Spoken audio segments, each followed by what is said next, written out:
Good morning, welcome back to my new blog. যে যেখান থেকে আমার এই ব্লগটা দেখছো, আশা করব সবাই খুব ভালো আছো। ঈশ্বর সবাইকে খুব ভালো রাখুক, সবার মনের আশা পূর্ণ করুক। আমরাও ভালো আছি। একটা নতুন দিনের সকাল, একটা নতুন ব্লগ শুরু করে দিলাম। আশা করব আজকের ব্লগটাও তোমাদের অনেক বেশি ভালো লাগবে। সকালবেলা ঘুম থেকে উঠে আমার কিন্তু সমস্ত বাসি কাজ গোছানো হয়ে গেছে। এখন সোনা যেহেতু স্কুলে যাবে, এক পাশে ভাত বসিয়ে দিয়েছি, এক পাশে এই যে গোল গোল করে আলু ভেজে আবার লুচি ভাজতে বসিয়ে দিয়েছি। তো সেই রান্না বান্নাই শুরু করে দিলাম গতানুগতিক প্রত্যেক দিনকার মতন। আর আমাদের এখানে গতকাল রাত মানে বলতে ভুল, সন্ধ্যা থেকে প্রচুর বৃষ্টি হচ্ছে, মানে অঝোর ঝড়ায় বৃষ্টি হচ্ছে আর প্রচুর জোরে জোরে বৃষ্টিও হচ্ছে। তো সেই বৃষ্টিমুখর দিন, একদম ঠান্ডা ঠান্ডা ওয়েদার, বেশ সুন্দর একটা ওয়েদার আজকে। যাই হোক, সোনার টিফিন বক্স আমার রেডি হয়ে গেছে, আর এদিকে ঘি দিয়ে আলু সেদ্ধ ভাত করে দিয়েছি, এটাও খেয়ে যাবে। তো সোনার খাওয়া দাওয়া কমপ্লিট, চলে গেল স্কুলে। এবার আমি এসছি আম কুড়াতে। তো যেহেতু বৃষ্টি হয়েছে, তো সকালবেলাও আমি অনেকগুলো আম পেয়েছি, তোমাদের ঘরে গিয়ে দেখাচ্ছি। আর যেহেতু বৃষ্টি হয়েছে বলে কেউ হয়তো নিতে আসতে পারেনি, না হলে এই আম একটাও থাকে না, সব লোকে নিয়ে যায়।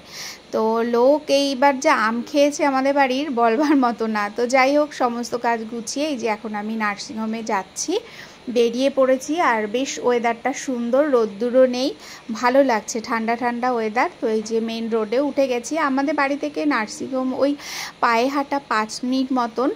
তো আমি টুকটুক করে হাঁটতে হাঁটতে চলে গেছি, গিয়ে ওকে দেখে বাড়ি এসে স্নান করে কিছু জামা কাপড় ছিল সেগুলোও কেচে নিয়েছি। আর এত পরিমাণে বৃষ্টি হচ্ছে, রোদ্দুর নেই, সেই জন্যে জামা কাপড় না কালকেও কিছু ভিজে রয়ে গেছে। কারণ যখন দেখবে খুব গরম পড়ে, জামা কাপড়গুলো খুব তাড়াতাড়ি শুকিয়ে যায়, আর যে সময় এই বর্ষার ওয়েদারটা জামা কাপড়গুলো সহজে শুকাতে চায় না। তো যাই হোক, সেই জামা কাপড়গুলো তো পাখার নিচে দিয়ে দিয়েছি, আর এগুলো আবার হচ্ছে আমি এখন মেলে দিচ্ছি। তো মেলে দিতে দিতে হচ্ছে দেখছি ওই লোকটা এসে আবার আমাকে জিজ্ঞাসা করছে ওর বাবার কথা। তো বললাম বাড়িতে নেই, তো সেই জন্যে ওইখানটায় দাঁড়িয়ে আমার সাথে আবার একটু কথা বলছে। তো যাই হোক, জামা কাপড়গুলো সব ভালো করে মেলে দিচ্ছি। জানি না আবারও হয়তো এখন বৃষ্টি আসবে, প্রচণ্ড মেঘ যেহেতু। দেখো, যখন বৃষ্টি হচ্ছিল না, আমরা সবাই ভাবছিলাম কবে একটু বৃষ্টি হবে, বৃষ্টি হলে ভালো লাগবে। আর আবারও যেই পরপর বৃষ্টি হচ্ছে, এখন কিন্তু বিরক্তি লাগছে। তো দেখো কোন দিকে প্রকৃতিই বা যাবে আর মানুষই বা যাবে। তো সেই জন্যে কোনো কিছু বেশি ভালো লাগে না। তো কিছু করার নেই, একটু আবহাওয়াটা ঠান্ডা তো আছে, সে কয়েকদিন একটু কাদা থাকলেও অসুবিধে নেই। তারপর তো আমি জামা কাপড় মেলে দিয়ে চলে এসেছি, এবার ঠাকুর পুজো করব। আজকে যেহেতু মঙ্গলবার, আমাদের নিরামিষ, তো রান্নাবান্না চাপটাও কম আছে, নিরামিষই রান্নাবান্না হবে আজকে। তো এই দেখো, জলসংকের জল পাল্টে জল দিয়ে একটা সাদা ফুল দিয়ে ঘটের পাশে রেখে দিলাম। তারপর এই যে সমস্ত ঠাকুরের গ্লাসে জলগুলো দিয়ে দেব, দিয়ে ঠাকুর পুজোটা যেভাবে করি প্রত্যেক দিন সেভাবেই করব, কিন্তু আজকে হনুমানজির পাঁচালিটা পড়ব যেহেতু মঙ্গলবার। আর হচ্ছে এটা তো আমি করেই থাকি, তোমরা যারা আমার পুরনো ভিউয়ার্স আছো তারা তো জানোই। তো সেই রকম আজকেও এগুলো করে থাকবো। তো প্রদীপটা আগেই ধরিয়ে নিই পুজোর আগে, কারণ পুজোর সমস্ত কিছু গুছিয়ে নিয়েই প্রদীপটা ধরিয়ে তারপর ঠাকুরের আসন সাজাই, ঠাকুরকে ভোগ নিবেদন করি, সেগুলো সব পরে করি, প্রদীপটা আগে ধরিয়ে নিই। দেখো কত বড় বড় গন্ধরাজ ফুল ফুটেছে, অন্য সময় এত বড় বড় কিন্তু ফোটে না। মানে এত ভালো লাগছে গন্ধরাজ ফুলগুলো দেখে, এত বড় হয়েছে, আমার ভীষণ ভালো লাগছে। আর এমনি গন্ধরাজ ফুল তো আমার ভীষণ পছন্দের একটা ফুল, এত সুন্দর গন্ধ হয়। এই যে ঠাকুর পুজো করছি আজকে, সারা দিন রাত ঠাকুর ঘরে পুরো একদম গন্ধরাজ ফুলের গন্ধে ম ম করবে। তো ভীষণ ভালো লাগে গন্ধরাজ ফুল। কিন্তু ওপাশের গাছগুলোতে আমি যাই না, যেহেতু এখন বর্ষার সময় প্রচণ্ড পরিমাণে ভয় লাগে, স্নেক থাকে, সেই জন্যে তো এই একটা গাছ থেকেই তুলে নিয়ে এসেছি। এরপরে যদি আবার ফোটে তাহলে তোমাদের আমি ফুল তোলাটাও নেক্সট ভিডিওতে অবশ্যই দেখাবো। তারপর আজকে একটুখানি ধুনো দেখিয়ে দিলাম, কারণ সে ধূপকাঠি আনতে না ওর বাবা ভুলে গেছে, তো সেই জন্যে ভাবলাম ধুনোটা দিয়ে দিই। তারপর এই যে পাঁচালি পরে নিচ্ছি। তো পুজো দেওয়া তো আমার হয়ে গেছে, এবার চলে এসেছি কিচেনে। আগেই বললাম মঙ্গলবার, নিরামিষের দিন আজকে। তো নিরামিষ আজকে রান্না বান্না করব। তার জন্যে প্রথমেই দেখো পাঁপড়গুলোকে কেটে নিচ্ছি, কারণ অনেক বড় বড় পাঁপড়, অত বড় বড় পাঁপড় তো ভাজবো না, সেই জন্যে ছোট করে এরকম করে একটা একটা পাঁপড়কে 4 পিস করে নিয়েছি। নিয়ে একটুখানি পাঁপড়গুলোকে আগে ভেজে রেখে দেব, দিয়ে তারপর রান্না বান্না করব। তাহলে কি হবে, এই কড়াইয়ের মধ্যে আমার আর কড়াইটা মাজতে লাগবে না, তেলটা উঠিয়ে রাখলে হয়ে যাবে। সেই জন্যে এই বুদ্ধি করে আমি কিন্তু পাঁপড়টাকে আগে ভাজছি। তো পাঁপড়টা আগে ভেজে তুলে নিচ্ছি। এই দেখো পাঁপড় ভাজা কিন্তু আমার হয়ে গেছে। এবার আজকে একটা পাঁচমিশালি না, এখানে 7-8 রকম সবজি বলতে পারো আছে। জিরে আর শুকনো লঙ্কা ফোড়ন দিয়ে দিয়েছি। এখানে আছে রাঙা আলু, টমেটো, কুমড়ো, পেঁপে, পটল, এমনি আলু, কাঁঠালের বীজ, এইসব দিয়ে একটা সবজি বানাবো। দুর্দান্ত লাগে। এর মধ্যে শুধু একটু ভাজা জিরের গুঁড়ো দেবো, আর কিচ্ছু দেব না। এই লবণ, হলুদ আর একটু মিষ্টি, এত সুন্দর লাগে। তো এই সবজিটা মেনলি এত সুন্দর লাগার কারণ কাঁঠালের বীজটাও থাকে সেই জন্যে। তো যাই হোক, আমার মেয়ে এই সবজিটা খেতে ইদানিং খুব ভালোবাসে, সেই জন্যে আমি মহা আনন্দে রান্না করছি, ও একটু খেতে পারবে সেই কারণে।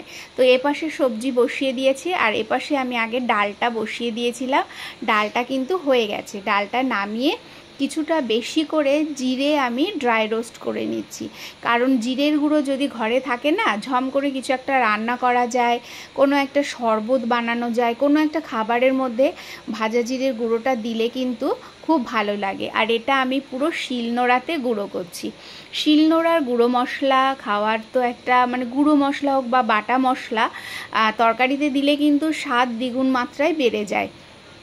যতদিন সুস্থ আছি, হাত পা ঠিক আছে, ততদিন চেষ্টা করি একটুখানি মানে অর্গানিকভাবে সব কিছু তৈরি করা। তো এই কন্টেনারটার মধ্যে জিরে গুঁড়োটা রেখে দিলাম, দিয়ে এপাশে দেখো সবজিটা ফুটেও গেছে আমার। আর একটুখানি ঝোলটা শুকিয়ে গেলে তারপর এর মধ্যে এই যে ভাজা জিরের গুঁড়োটা দিয়ে দিলাম, দিয়ে এটাকে এবার আমি নামিয়ে দেব। তো এই সবজিটা কিন্তু রুটি, লুচি, পরোটা, তারপরে ভাত সব কিছুর সাথেই খাওয়া যায়। যারা এমনি সবজি খেতে পছন্দ করো তারাও কিন্তু খেতে পারো। তো আমার রান্না হয়ে গেছে। এবার আমি সমস্ত রান্নাঘরের বাসনগুলো মেজে রান্নাঘরটা পরিষ্কার করে নেব, তাহলেই কিন্তু আমার রান্নাঘরের কাজ কমপ্লিট হয়ে যাবে। তারপর সোনা আসলে আমরা লাঞ্চ করব। তো প্রত্যেক দিন কিন্তু আমাদের এই রকম কাজকর্ম করতে হয়। কেউ যদি মনে করে যে আমরা হাউসওয়াইফরা বেকার, সেটা কিন্তু কখনোই না। আমরা হাউসওয়াইফরা যথেষ্ট পরিমাণে কাজ করি। হ্যাঁ, আমাদের কাজের কোনো লিমিটেড নেই, কোনো মূল্য নেই, এটাই বলতে পারো। কারণ আমরা প্রত্যেকটা গৃহিণীরাই কিন্তু সংসারটাকে ভালোবেসে কাজ করি, আর আমরা ভালোবাসি বলে এত কাজ আমরা করতে পারি। কেউ হয়তো একা হাতে কাজ করে, কেউ বা হাউসকিপার দিয়ে কাজ করায়, বা কারোর হেল্পিং হ্যান্ড বলতে বা পরিবারের অন্য কোনো সদস্য থাকে তারা করে। আর যাদের নিউক্লিয়ার ফ্যামিলি তাদের তো একাদেরই করতে হয়। কিন্তু এই যে কাজ, এই কাজ কিন্তু আমাদের প্রচুর কাজ থাকে। সেই জন্যে কেউ যদি মনে করো হাউসওয়াইফরা বেকার, তাহলে কিন্তু ভুল হবে।